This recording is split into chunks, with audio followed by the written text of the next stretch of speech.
अस्सलाम वालेकुम स्टूडेंट्स, कैसे हैं जी आप लोग। आज हम डिस्कस करेंगे चैप्टर नंबर 2 का सेकंड आर्टिकल और ये हमारे पास बहुत ज्यादा इंपॉर्टेंट है लॉन्ग क्वेश्चंस के लिए और ये हर रिपीटेड ईयर्स में रिपीट होता है लॉन्ग क्वेश्चंस में। बाकी शॉर्ट क्वेश्चंस एमसीक्यूज वगैरह भी बहुत कुछ बनते हैं। हमारे पास टॉपिक है प्रोडक्ट ऑफ टू वेक्टर्स। अब ये दोनों लॉन्ग क्वेश्चंस है, इसमें हमारे पास प्रोडक्ट ऑफ टू वेक्टर्स दो तरह के होते हैं। एक हमारे पास स्केलर और डॉट प्रोडक्ट और सेकंड हमारे पास है वेक्टर और क्रॉस प्रोडक्ट। हम इन दोनों को कंपेयर करके पढ़ेंगे ताकि इसको याद करना इजी हो और बाकी इसकी जो राइटिंग है वो भी हमारे पास बहुत ज्यादा इजी हो जाए। चलिए हम स्टार्ट करते हैं। सबसे पहले हमारे पास है स्केलर और dot product of two vectors.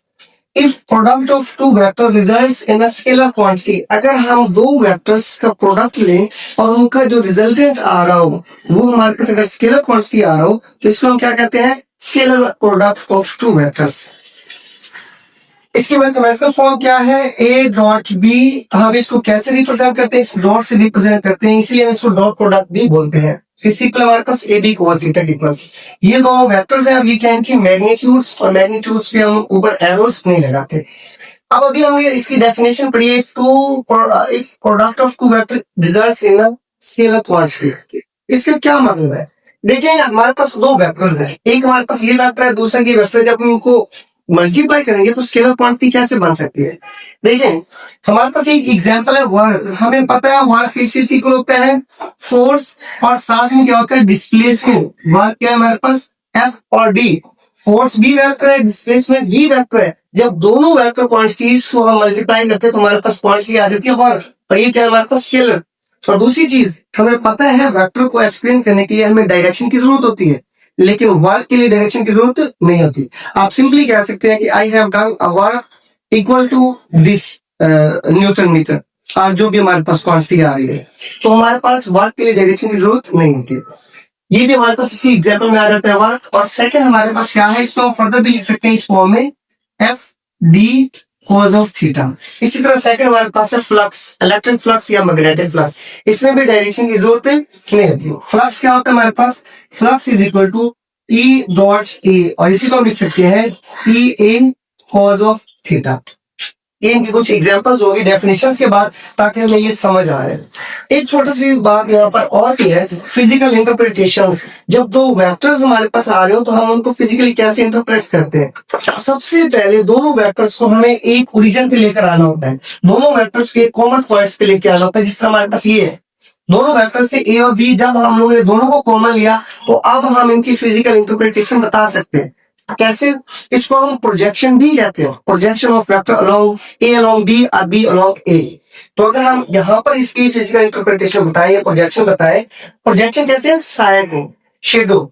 अब यहाँ पर आप जरा गौर करें, ये बी वेक्टर है, इसकी हमारे पास शेडो या इसकी प्रोजेक्शन क्या होगी, ये होगा हमारे पास B cos of theta.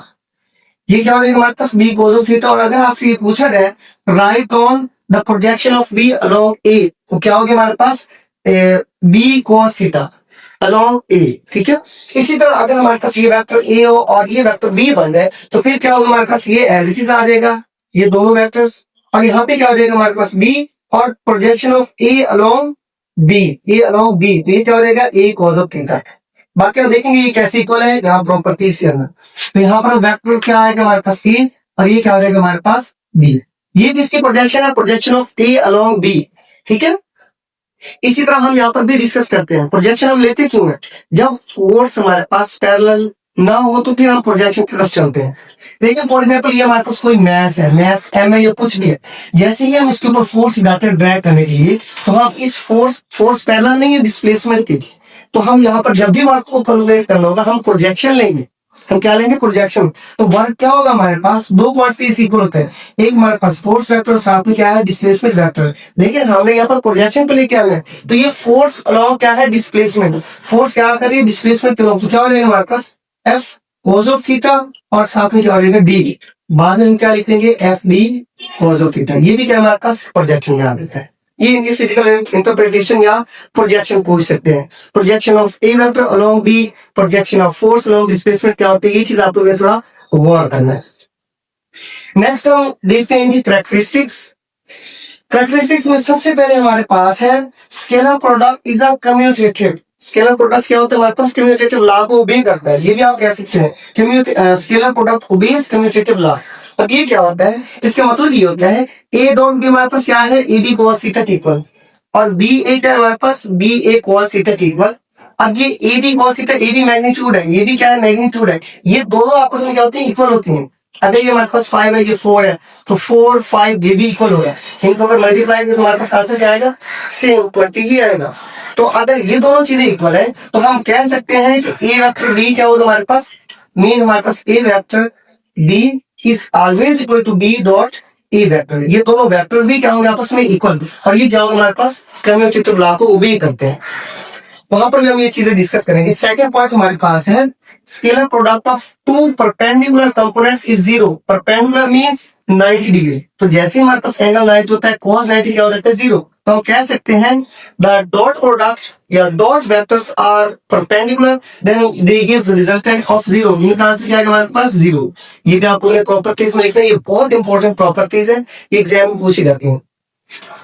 Next हमारे पास है scalar product of two parallel vector is equal to their magnitudes. अगर दो पैरेलल वेक्टर्स आ जाए तो उनका मैग्नीट्यूड क्या होगी, उनका प्रोडक्ट क्या होगा, उनके मैग्नीट्यूड से ही इक्वल होगा। कैसे, फॉर एग्जांपल ये हमारे पास ए वेक्टर, ये क्या है हमारे पास बी वेक्टर, ये किन चीजों की इक्वल होगी, ए मैग्नीट्यूड बी मैग्नीट्यूड, और कोस एंगल क्या आएगा, पैरेलल है 0 डिग्री, तो क्या लिखेंगे हम लोग 0, और इसका आंसर क्या आएगा, ए मैग्नीट्यूड और बी मैग्नीट्यूड। तो हमारे पास ये क्या होगा, दो वेक्टर्स का आंसर क्या आएगा, जब वो पैरेलल होगी उन्हीं के मैग्नीट्यूड इक्वल होगा। Same scalar product of two vectors if these vectors are anti parallel, जब ये दोनों एंटी पैरेलल होंगे then this is equal to negative of their magnitude, वो उनके नेगेटिव ऑफ मैग्नीट्यूड के इक्वल होगा। इसका क्या मतलब है, देखें अगर हमारे पास ये ए वेक्टर है और दूसरा हमारे पास क्या है, ये बी वेक्टर है, और ये दोनों क्या है एंटी पैरेलल। एंटी पैरेलल का आपको पता है क्या होता है, एक वेक्टर इस डायरेक्शन में है, दूसरा क्या इस डायरेक्शन में, एंगल क्या हमारे पास 180 डिग्री, तो अब क्या हो जाएगा हमारे पास, this will be equal to A magnitude B magnitude, और साथ में क्या हो जाएगा cos 180, और cos 180 क्या होता है -1, तो ये क्या हो जाएगा हमारे पास negative of the magnitude of both vectors. तो ये क्या होगा हमारे पास negative of the magnitude of both vectors जब एंटी पैरेलल होगा। जब पैरेलल होगा तो क्या होगा, उनके मैग्नीट्यूड के इक्वल। नेक्स्ट हम चलते हैं सेल्फ प्रोडक्ट की तरफ। Self product of vector A is equal to its magnitude with power of 2 या फिर with the square of their power. ये क्या हो जाएगा, self product of vector A is equal to its square of magnitude, ये भी कह सकते हैं। तो इसमें क्या होता है, अगर ए वेक्टर हम ले लें और इसी का सेल्फ प्रोडक्ट लेते तो ये क्या हो जाएगा, ए मैग्नीट्यूड साथ में फिर ए मैग्नीट्यूड, और कोस क्या होगा 0, क्योंकि हमारे पास क्या है दोनों सेल्फ प्रोडक्ट है, तो 0 हमारे पास आंसर क्या देता है 1, और ये क्या हो जाएगा स्क्वायर ऑफ इट्स मैग्नीट्यूड, ये होगा सेल्फ प्रोडक्ट के लिए। नेक्स्ट हमारे पास लास्ट है scalar product of two vector in term of rectangular components. हम कैसे रिप्रेजेंट करते हैं, रेक्टेंगल जब हम एक्स वाई और जी डायरेक्शन लेंगे, ये दोनों हमारे पास क्या है वेक्टर्स, ये अलोंग एक्स एक्सिस इनके कंपोनेंट, ये अलोंग वाई एक्सिस, और ये क्या है अलोंग जी एक्सिस। अगर वो हमारे पास पैरेलल है तो हमारे पास अलोंग उनके रेक्टेंगुलर कंपोनेंट्स में क्या होगा, ये वाला आंसर आएगा, उनकी मैग्नीट्यूड ही आएगा। अगर वो पैरेलल नहीं है, कोई और एंगल है, तो हम इसी चीज को दोबारा कैसे लिखेंगे, साथ में cos थीटा लिख दो, जो भी एंगल होगा वो हम पुट कर देंगे, और यहाँ से हम cos थीटा की वैल्यू भी फाइंड कर सकते हैं। आपकी बुक ने फाइंड की है, ये वाला सारा फैक्टर यहाँ पे क्या कर देगा, डिवाइड कर देगा। ये हमारे पास इसकी डेफिनेशन, एग्जांपल्स और इनकी प्रॉपर्टीज थी, कैरेक्टरिस्टिक्स थी। हम वेक्टर प्रोडक्ट की तरफ चलते हैं। सेम जो डेफिनेशन वहां पे थी सेम वे हम यहाँ पे यूज करेंगे। If product of two vector results in a vector quantity, this is known as vector R cross product of two vectors। इसी के हम थोड़ा मैथमेटिकल फॉर्म को देखते हैं। ये क्या है हमारे पास a cos b, इसको किससे रिप्रेजेंट करते हैं, क्रॉस से, इसको किससे रिप्रेजेंट किया हम लोगों ने, डॉट से रिप्रेजेंट किया। और यहाँ पर एक न्यू चीज आई है n।